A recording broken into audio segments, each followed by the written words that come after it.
वे यशोदा के कक्ष में गए। यशोदा जी गहन निद्रा में हैं और तभी तभी क्या देखा, यशोदा के पास आज प्रभु की उस योग माया को देखा और वसुदेव आ गया यशोदा जी के पास। जैसे ही उनके पास आए और अपने शीश से उन्होंने आज, और ये है भागवत कथा का मेन पोस्टर यहाँ पर लगा हुआ, आप लोग देख सकते हैं। 12 बजे से 4 बजे तक है, तो काफ़ी अच्छा रहेगा।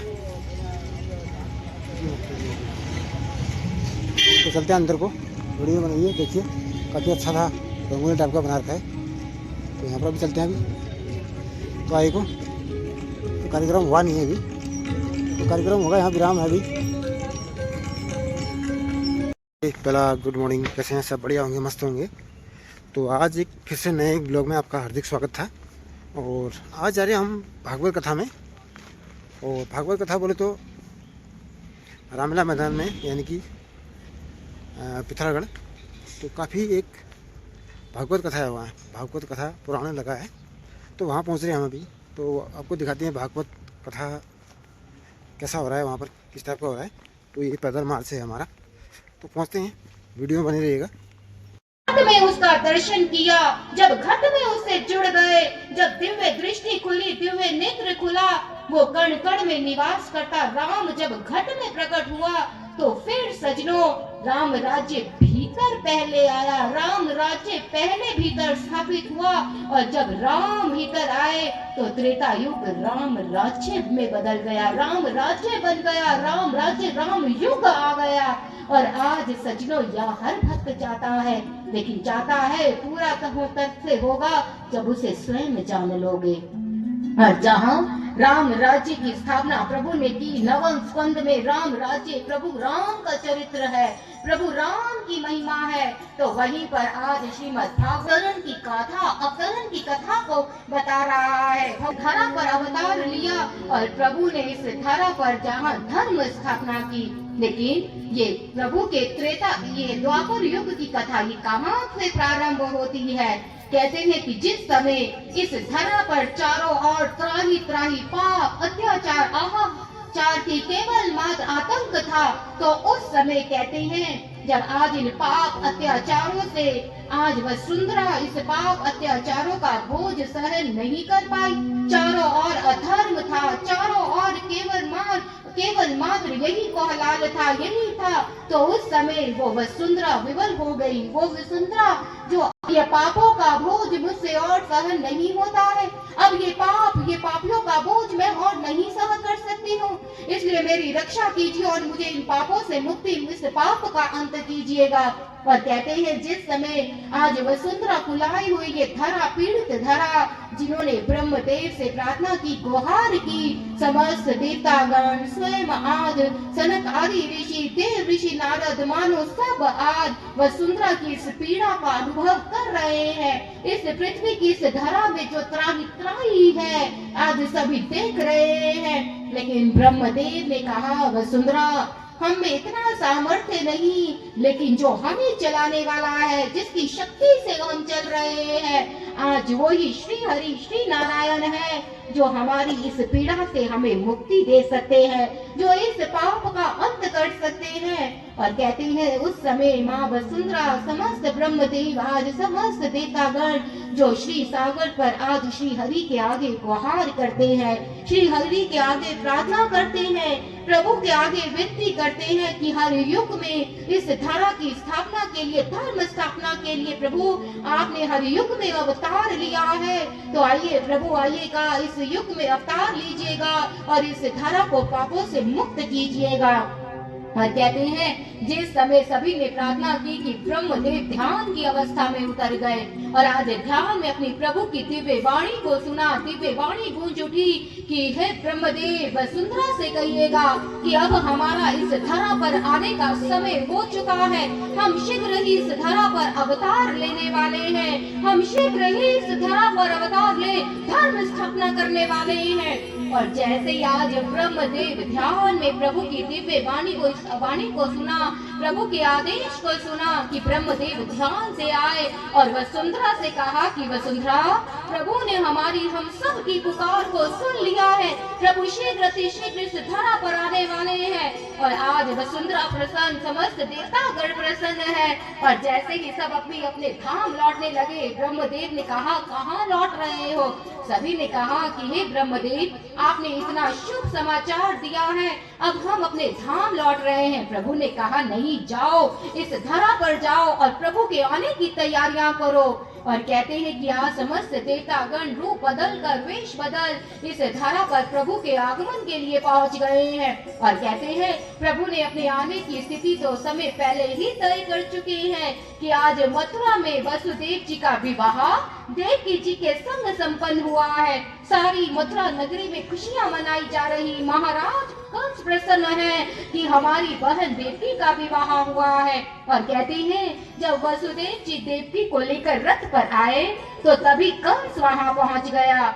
के कण लिए जो हाथ आज रेत कण फिसलते जा रहे हैं। कहने लगे, बताओ कंस, इस कण में से पहला कण कौन सा और आखिरी कण कौन सा कि वो कण रेत भी लुप्त हो गए। कंस सोचता रह गया और कंस जहाँ सोचता रह गया, पहेलियों के उत्तर नहीं दे पाया। कंस ने कहा, नारद जी, आप कहना क्या चाहते हैं कि मैं देवकी की हर संतान की हत्या कर डालूं? नारद जी ने सुना, कहने लगे, नारायण नारायण, मैंने ऐसा कब कहा? अरे मेरे मन में आया, पहेलियां पूछी, तूने सुलझाई नहीं, अब तू सोच तुझे क्या करना है। और आज नारद जी कंस की बुद्धि को ऐसा भरमा गए कि नारद की बुद्धि आज कंस की बुद्धि ऐसे भरमाई कि अब कंस सोचने को विवश हो गया, क्या मैं देवकी की हर संतान की हत्या कर डालूं क्या? और आज यही हुआ, क्योंकि आज कंस जो आज बिना सोचे बिना विचार गए, आज नारद जी ने ऐसा भ्रमित किया कि कंस ने क्या किया? कंस ने वो पाप किया, कंस ने वो दुस्साहस किया और कंस पहुंच गया आज कारागृह के भीतर और जाकर देवकी की वो नन्ही सी संतान को छीन लिया। और आज माँ देवकी वसुदेव के सामने आज उसने निर्ममता से उस बालक के शिरा पर दे मारा कि वो बालक क्रंदन करता हुआ मृत्यु को प्राप्त हो गया। लेकिन नारद जी ने जो ये कार्य किया, लोगों को लगता है कि नारद जी ने क्या कर दिया, ये नारद जी ने किस प्रकार कंस को उकसाया, ये पाप करने क्यों दिया। लेकिन यहाँ नारद जी की भावनाएं बड़ी शुद्ध थी, क्योंकि नारद जी जानते थे कि कंस पाप नहीं करेगा तो घड़ा नहीं भरेगा, घड़ा नहीं भरेगा तो शीघ्र नहीं मरेगा और प्रभु के आने में विलंब होगा। आज यहाँ नारद की तो प्रभु को इस धरा पर शीघ्र लाने के लिए जो उनका एक प्रयास था। और कहते हैं कि कंस देवकी की हर एक संतान की हत्या, निर्मम हत्या करता चला गया। माँ देवकी चित्कार करती रह गई और जब महामाया वैष्णवी प्रभु के समक्ष प्रकट हुई तो प्रभु ने कहा, जाओ वैष्णवी जाओ, आज माँ देवकी के सप्तम गर्भ को संकर्षण के माध्यम से महारोहिणी के गर्भ में स्थापित कर दिया जाए। और माँ वैष्णवी ने ऐसा ही किया। आज संकर्षण के माध्यम से जैसे ही आज माँ देवकी के सप्तम गर्भ को माँ रोहिणी के गर्भ में दे दिया गया तो इधर तो सामने खड़े पांडवों को धर्म का उपदेश दे रहे हैं, ज्ञान का उपदेश दे रहे हैं। और जब ये सब द्रौपदी ने सुना, वो पितामह से प्रश्न करती हैं। उन्होंने कहा, पितामह, आज आप ये बड़ी धर्म की बातें कर रहे हैं, ज्ञान धर्म कर्म की बातें कर रहे हैं। आपका ये धर्म उस समय कहाँ गया जब भरी सभा में मेरा अपमान हो रहा था? उस समय आपको धर्म का ज्ञान नहीं हुआ? उस समय आपको ये धर्म कर्म याद नहीं आया जो आज आप धर्म की बातें कर रहे हैं? तो जानते हैं उस समय पितामह ने क्या कहा? उन्होंने कहा, द्रौपदी, उस समय मेरे भीतर, मेरे शरीर में जो रक्त का संचार था, वो अधर्मी दुर्योधन, जो उसका अन्न मैंने खाया, ये दुर्योधन का अधर्म था, ये उसका अन्न था जिसने मेरी बुद्धि को मलिन कर दिया, जिसने मेरी बुद्धि को मलिन, और मैं अपना धर्म कर्म ज्ञान सब भूल गया। लेकिन आज वो ही धर्म से बना रक्त जो मेरी इन शिराओं से निकल गया है और अब मुझे मेरे ज्ञान का बोध हुआ, मुझे मेरे धर्म का बोध हुआ, मुझे मेरे कर्म का बोध हुआ।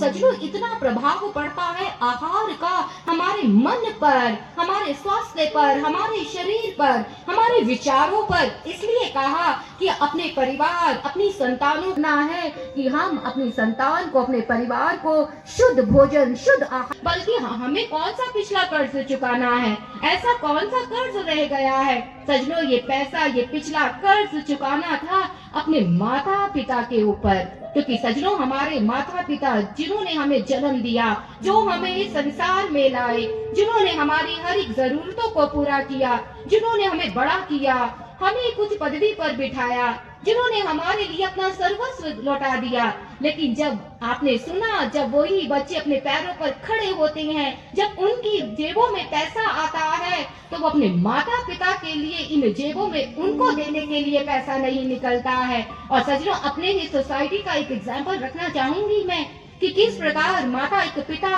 जो अपना सारा जीवन, अपनी एक एक श्वास, दिन रात इतनी मेहनत कर कर कमाते हैं, अपना एक अपनी संतान के लिए एक बैंक बैलेंस भी वो खड़ा करते हैं, लेकिन क्या होता है, वही संतानें अपने माता पिता को कैसे ठोकर देती है, वही संतानें अपना पुत्र धर्म कैसे भूल जाती है। इसका एक बहुत सुंदर उदाहरण हमारी ही सोसाइटी का है, और वो व्यक्ति कोई और नहीं, वो व्यक्तित्व किसी और का नहीं, वो इतने बड़े उद्योगपति हुए जिनका नाम है विजय पत सिंघानिया, जो रेमंड्स कंपनी के मालिक है। 10,000 करोड़ संपत्ति के मालिक थे वो, आज भी है, लेकिन थे क्यों कहा, क्योंकि आज उनके पुत्र ने जहां पिता को अपने घर से निकाल दिया, उन्हीं की प्रॉपर्टी पर अपना अधिकार जमाया, उनकी सारी प्रॉपर्टी को अपने अधीन लिया, और आज वो विजय पत सिंघानिया, वो इतना बड़ा उद्योगपति जो आज किराए के मकान में रहने के लिए विवश है, जो किराए के मकान में रहने के लिए मजबूर आ गए,